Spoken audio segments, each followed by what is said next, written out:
আসসালামু আলাইকুম ভিউয়ার্স, আশা করি আপনারা সবাই ভালো আছেন। আজকের রেসিপিটি হলো পারফেক্ট টক দই রেসিপি। আমরা ঘরে কিভাবে তৈরি করতে পারবো সেটাই আপনাদের সাথে শেয়ার করব। দেখতেই পাচ্ছেন টক দইটা কতটা ঘন হয়েছে, বাজার থেকে কিন্তু কোনো অংশেই কম নয়, আর উপরেও কিন্তু খুব মোটা একটা সর পড়েছে।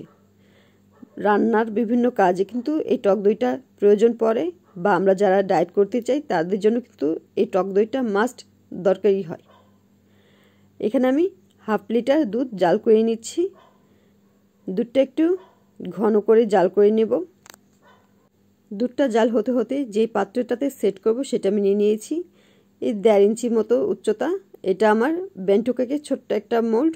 এটাতে আমি দেখতেই পাচ্ছেন লেবু কাটার পর যে অংশটা ফেলে দিই, তেমনই ছোট্ট দুটো অংশ নিয়ে নিয়েছি। আর সেই রসটা আমি চিপে চারপাশে লাগিয়ে দিচ্ছি, আর লেবুর এক্সট্রা যে অংশটা লেগে থাকে সেটা আমি ফেলে দেওয়ার চেষ্টা করছি।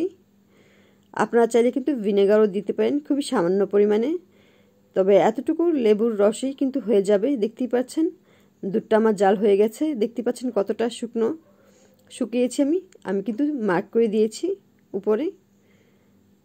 দুধটা ঠান্ডা করে নিচ্ছি। উপরে কিন্তু খুব মোটা একটা সর পড়েছে। হাফ কেজি দুধের যতটুকু ঘন হওয়ার সরটা হয় তেমনই। আমি 500 গ্রাম দুধটাকে জাল করে প্রায় 300 মতো নিয়ে নিব। এখানে আমি এক্সট্রা যে ওয়েটটা ছিল পাত্রটা সেটা কিন্তু বাদ করে দিয়েছি। এখন আমি দেখে নিচ্ছি ওয়েটটা কত হলো। আমি 500 গ্রামের এই দুধটাকে আমি চেষ্টা করি 300 গ্রাম করার, তবে আজকে একটু বেশি শুকিয়েছে। 287 গ্রামের মতো হয়েছে, বা 300 গ্রাম হলেই খুব ভালো হবে।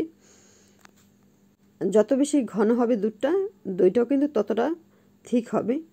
আর ওভারনাইট আমি রেখে দিয়েছি, একটু গরম জায়গায় রাখলে ভালো হয়। দেখতেই পাচ্ছেন শরটাও কতটা মোটা হয়েছে। দইটা কিন্তু সকালবেলায় তৈরি হয়েছে, আর কতটা ঘন হয়েছে সেটা আমি দেখানোর চেষ্টা করেছি।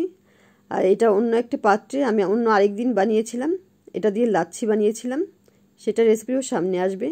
আশা করি সবার ভালো লাগবে। আল্লাহ হাফেজ।